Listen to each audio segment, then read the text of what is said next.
കൂടി ശ്രദ്ധ കേന്ദ്രീകരിച്ചുകൊണ്ട് ചൊല്ലപ്പെടുന്ന ദിക്ർ, ആ ദിക്റിലൂടെയാണ് അള്ളാഹുവിന്റെ നൂറ്, അവന്റെ ഹിദായത്താകുന്ന പ്രകാശം അവന്റെ ഖൽബിലേക്ക് പ്രവഹിക്കുകയാണ്. ഈ പ്രവാഹം ലഭിക്കണമെന്നുണ്ടെങ്കിൽ ഇത്തരം ബഹുമാനപ്പെട്ട തരീഖത്തിന്റെ മശായിഖന്മാരുടെ സനദോടുകൂടി, പരമ്പരയോടുകൂടി നമ്മുടെ കയ്യിലേക്ക് എത്തിച്ചേർന്നിരിക്കുന്ന അദ്കാറിന്റെ മജ്‌ലിസുകളിലൂടെയാണ് അത് പെട്ടെന്ന് ലഭിക്കാൻ എളുപ്പം. കണക്ഷൻ ഉണ്ട്, ആ കണക്ഷനിലൂടെയാണ് ഇത് വരുന്നത്, ആ പ്രകാശം വരുന്നത്.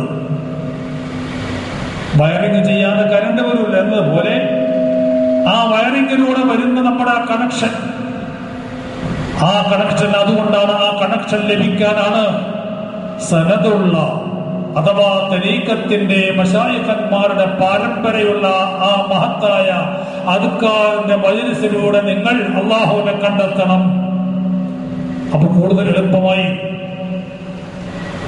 എന്നല്ല, അവന്റെ കൽബ് ശുദ്ധിയാകാൻ അത് പര്യാപ്തമാണ്. പല ആളുകളും ഈ ദിക്റിലൂടെയാണ് എല്ലാം മറന്നു പോയത്. നമ്മൾ സാധാരണ മസ്താമാര് എന്ന് പറയാറില്ലേ? മസ്തായി എന്ന് പറഞ്ഞാൽ ബോധം നഷ്ടപ്പെട്ട ആള്, ബോധം നഷ്ടപ്പെട്ട് ബോധമില്ലാത്ത അബോധാവസ്ഥയിൽ ജീവിക്കുന്ന ആളാണല്ലോ മസ്താൻ. പലതുകൊണ്ടും മസ്താവും. മദ്യപിച്ച അവൻ മസ്താനാണ്. ഖുർആൻ തന്നെ പറഞ്ഞത് മദ്യപാനിയെ മസ്താൻ എന്ന് ഖുർആൻ പറഞ്ഞിട്ടുണ്ട്. അലാ തഖറബു സ്വലാത്ത വഅൻതും സുകാറാ, നിങ്ങൾ മദ്യപിച്ച് മസ്താന്മാരായി നിസ്കരിക്കാൻ വരരുത്. അവ മസ്ത് പലതുകൊണ്ടാവാം. അതുപോലെ രോഗം നിമിത്തം മസ്ത് വരാം. അമിതമായ ദുഃഖത്താലും അവന്റെ ബോധം നഷ്ടപ്പെടാം. അമിതമായ സന്തോഷത്താലും ആനന്ദത്താലും ബോധം നഷ്ടപ്പെടാം.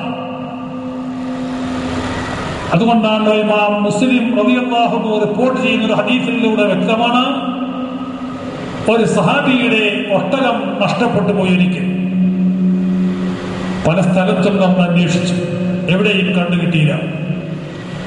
പല ഭാഗത്തും അതിനെ ലഭിക്കാനുള്ള മാർഗങ്ങൾ അവശേഷിക്കുന്ന എല്ലാ രംഗത്തും അന്വേഷിച്ചു, പക്ഷേ ഒട്ടകത്തെ കണ്ടുകിട്ടിയില്ല.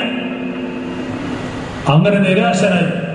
ഇനി ഒരിക്കലും തന്റെ ഒട്ടകം തനിക്ക് കിട്ടുകയില്ല എന്ന ആ നിരാശയിൽ മനം നൊന്നുകൊണ്ട് തിരിച്ചു വരുമ്പോൾ പെട്ടെന്ന് തന്നെ മുന്നിലിട്ട് ആ ഒട്ടകം വന്ന് നിൽക്കുന്നു.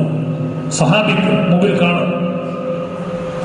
ഉടനെ സന്തോഷാധിക്യത്താൽ മതിമറന്ന ആ സ്വഹാബി വേദ്യൻ പറഞ്ഞു, അല്ലാഹുമ്മ അന്ത അബ്ദി വഅന റബ്ബുക്, അല്ലാഹ് നീ എന്റെ അടിമയും ഞാൻ നിന്റെ റബ്ബുമാണ്, അതുകൊണ്ട് നിനക്ക് സകല സ്തോത്രങ്ങളും.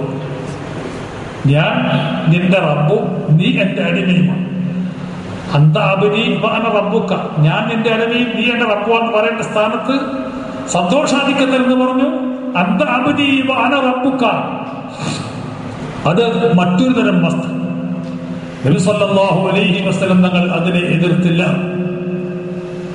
കാരണം എന്താ? അത് മനഃപൂർവ്വം പറഞ്ഞതല്ല, പ്രത്യേകിച്ചുള്ള ഒരു അവസ്ഥയിൽ, ഒരു അബോധാവസ്ഥയിൽ പറഞ്ഞതാണ്. അതാണ് സന്തോഷാധിക്യത്താൽ വരുന്ന അബോധാവസ്ഥ. ഈ അബോധാവസ്ഥയിൽ അങ്ങനെ ആരെങ്കിലും എന്തെങ്കിലും പറഞ്ഞാൽ അതിൽ ആക്ഷേപിക്കപ്പെടേണ്ടതില്ല. അതുകൊണ്ടാണ് ചില സഹാബികൾ, ചില ഔലിയാക്കന്മാർ മസ്താകുമ്പോ ചിലതൊക്കെ പറയും. അത് ബഹുമാനപ്പെട്ട ശരീഅത്തുൽ ഇസ്ലാമിന്റെ നിയമത്തിന് ഒരു പക്ഷേ എതിരായി തോന്നാമെങ്കിലും അത്തരത്തിലുള്ള പ്രയോഗങ്ങളെ കൊണ്ട് ആ ഔലിയാക്കന്മാരെ ആക്ഷേപിക്കാൻ അനുവദനീയമല്ല എന്നും നടപടിയെടുക്കാൻ പാടില്ല എന്നും അല്ലാമ ഇബ്നു ഹജർ ഹൈതമി റളിയല്ലാഹു അൻഹു തങ്ങൾ അവിടുത്തെ തുഹ്ഫ എന്ന ഗ്രന്ഥത്തിൽ രേഖപ്പെടുത്തുന്നുണ്ട്. അങ്ങനെ ഒരു വലിയ പറഞ്ഞു പോയാൽ ആക്ഷേപിക്കാൻ അവകാശമില്ല. ഒരു ഖാദിക്ക് നടപടിയെടുക്കാനും നിയമമില്ല. അതെന്തുകൊണ്ടാണ്? അള്ളാഹുവിന്റെ ദിക്റിലുള്ള മാഹാത്മ്യം കൊണ്ട്. അവർ ആ യഥാർത്ഥമായ മശായിഖന്മാരുടെ സിൽസിലയുടെ അള്ളാഹുവിലേക്കുള്ള കണക്ഷൻ അവർക്ക് തരപ്പെട്ടപ്പോ, അതുകൊണ്ടാണ് പലർക്കും അങ്ങനെ അബോധാവസ്ഥ വന്ന ഒരു മഹാനാണ് കാസർകോട്ടുകാരൻ അബ്ദുൽ ഖാദർ എന്ന ഇച്ഛമസ്താൻ. കാസർകോട്ടുകാരൻ അബ്ദുൽ ഖാദർ ഇച്ഛമസ്താൻ. ഈ ഇച്ഛമസ്താനും ഇതുപോലെ അള്ളാഹുവിന്റെ ആ സ്നേഹത്തിൽ, അവന്റെ ദിക്റിൽ അതിന്റെ മാധുര്യം ആസ്വദിച്ച് തന്റെ സന്തോഷാധിക്യത്താൽ തന്റെ ബോധം അല്പമൊന്ന് മറന്നുപോയി. ഈ അവസരത്തിൽ അദ്ദേഹത്തിന് നാക്കിൻ മുമ്പിലൂടെ പല വരികളും ഈരടികളും പുറത്തേക്ക് വരും. ആ കൂട്ടത്തിൽ അദ്ദേഹം മസ്തായ മഹാൻ, മസ്തില്ലാത്ത, എന്നാൽ യഥാർത്ഥത്തിൽ നമ്മളാണ് മസ്താന്മാർ. എന്തുകൊണ്ട് മസ്താന്മാരായി? മദ്യം, നാം കുടിക്കുന്ന ഈ ലഹരി വസ്തുക്കൾ മാത്രമല്ല മദ്യം. ഈ ഭൗതികം ഒരു മദ്യമാണ്. ദുനിയാവിലെ ആസ്വാദനങ്ങളും ആഡംബരങ്ങളും അതെല്ലാം ഒരു മദ്യമാണ്. അതിന് ലഹരിയുണ്ട്.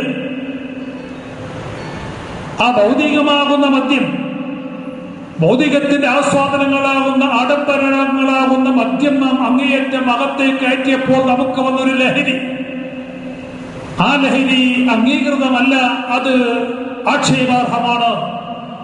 അത്തരം ലഹരിയിലുള്ള, അള്ളാഹു അംഗീകരിക്കാത്ത, നിർദ്ദേശിക്കാത്ത ലഹരിയിൽ മുഴുകിയിരിക്കുന്ന നമ്മളെ ഒറിജിനൽ യാഥാർത്ഥ്യത്തെ കണ്ടുമുട്ടിച്ചപ്പോൾ ആ ആനന്ദത്തിൽ മുഴുകിയ ബഹുമാനപ്പെട്ട മസ്താൻ, നമ്മൾ മൂപ്പരെയാണ് മസ്താൻ വിളിക്കുന്നത്. വാസ്തവത്തിൽ മൂപ്പരല്ല മസ്താൻ, നമ്മളെയാണ് മൂപ്പര് മസ്താന്മാരെന്ന് വിളിക്കേണ്ടത്.